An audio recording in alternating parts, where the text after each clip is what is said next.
ఎన్నికల్లో గెలుపులు ఓటములు సర్వసాధారణం. రాజకీయాల్లో ఓ పార్టీ అధికారంలో ఉంటుంది, మరో పార్టీ ప్రతిపక్షంలో ఉంటుంది. ప్రతిపక్షంలో ఉన్న వాళ్ళు అధికారంలోకి వస్తారు, అధికారంలో ఉన్న వాళ్ళు ప్రతిపక్షంలోకి వస్తారు. ఇదంతా బ్యాటిల్ యుగంలో సర్వసాధారణంగా ప్రజలు ఎన్నుకోబడ్డ తీరు బట్టి ఇదంతా జరుగుతుంటుంది. కానీ అధికారంలో ఉన్నప్పుడు ప్రతిపక్షంలో ఉన్న వాళ్ళు ఏదైతే చేశారో దానికి భిన్నంగా అధికారంలో వాళ్ళు చేయడం, అధికారంలో ఉన్నప్పుడు చేయకూడని పనులన్నీ ప్రతిపక్షంలో చేసిన తర్వాత అధికారంలోకి రావడం లాంటి కార్యక్రమాలు చేస్తే ప్రజల్లో భావన పెరిగిపోతుందా? ఏపీ ప్రభుత్వంలో మరో కీలక నియమంపై కసరత్తు జరుగుతుందట. రాష్ట్ర వ్యాప్తంగా మారుతున్న రాజకీయ సమీకరణల వేళ ప్రతి నిర్ణయం ఆసక్తికరంగా మారుతోంది. వైసీపీ హయాంలో కొందరు కీలక అధికారులపైన ఊహించని నిర్ణయాలు జరిగినాయి. అక్కడ ఆయా పరిస్థితుల్లో కావచ్చు, ఆయా వాస్తవానికి దగ్గరగా ఉన్నాయా దూరంగా ఉన్నాయా పక్కన పెడితే, కూటమి ప్రభుత్వం ఇప్పుడు జగన్మోహన్ రెడ్డి గారు దూరం పెట్టిన ఎన్నికలకు సంబంధించిన కమిషనర్గా గతంలో ఉన్న వాళ్లకు ఇప్పుడు తాజాగా నూతన ఎన్నికల కమిషనర్గా నియమించబడేందుకు కూటమి గ్రీన్ సిగ్నల్ ఇచ్చింది. ఆ తర్వాత జగన్పై తీవ్ర విమర్శలు చేసిన రిటైర్డ్ ఐఏఎస్ అధికారి అయిన ఎల్బి సుబ్రహ్మణ్యం గారికి పెద్దపీట వేస్తున్నారు తాజాగా. అవును, అందులో రాష్ట్ర ఎన్నికల కమిషనర్గా నాడు జగన్ హయాంలో డిమోషన్కు గురైన వ్యక్తికే నేడు ప్రమోషన్ ఇచ్చే కార్యక్రమం చేస్తుంది చంద్రబాబు సర్కార్. ఏపీ ప్రభుత్వం రాష్ట్ర ఎన్నికల కమిషనర్ నియమంపై కసరత్తు చేస్తుంది.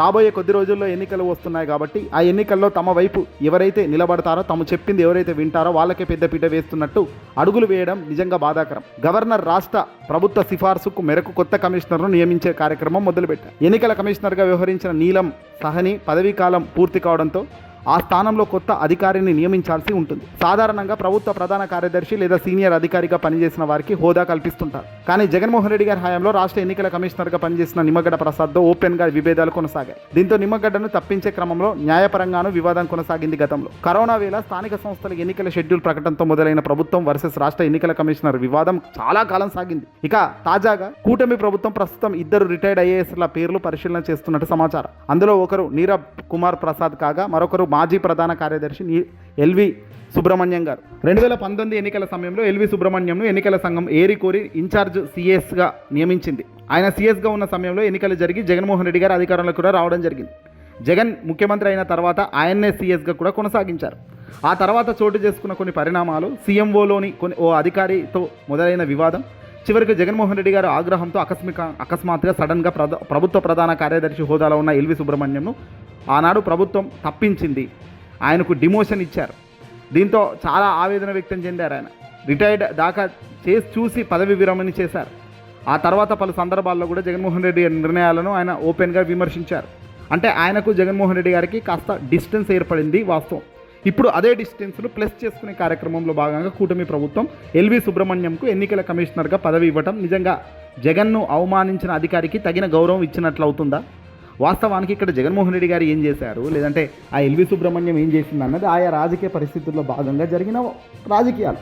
కానీ ఇప్పుడు చంద్రబాబు నాయుడు గారు ఒక ముఖ్యమంత్రి హోదాలో ఉన్నప్పుడు, 3 పార్టీలు కలయికతో ఆయన అధికారంలో నిలబడ్డున్నప్పుడు పర్ఫెక్ట్ విధానంలో ఎలాంటి ఇబ్బందులు రాకుండా ఉండని ఒక కొత్త ఇండిపెండెంట్ వ్యక్తికి అవకాశం ఇచ్చి నడిపిస్తే దానికి ఒక ట్రాన్స్పరెన్సీ అంటే ఉంటుంది.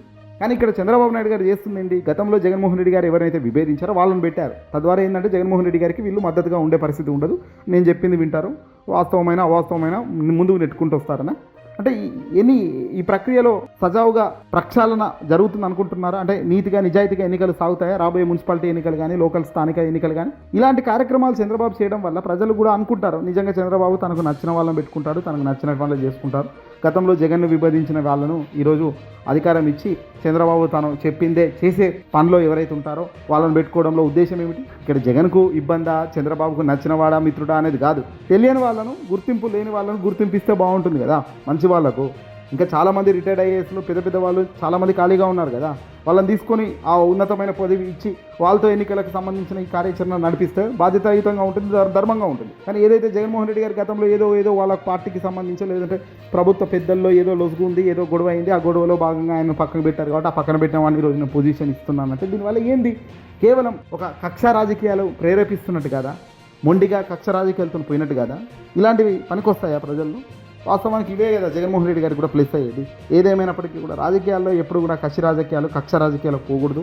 ఎందుకంటే ప్రజలు ఓటు వేస్తే గెలిచారు తప్ప మీరు మీ కోపాలకు శాంతించుకోవడానికి మీరు వ్యక్తిగతంగా గెలిచిన పొజిషన్లు కావవి. అవి గుర్తుపెట్టుకోవాలి ఎవరైనా కూడా. ఈ వీడియోని అసలు లైక్ కొట్టి షేర్ చేయండి.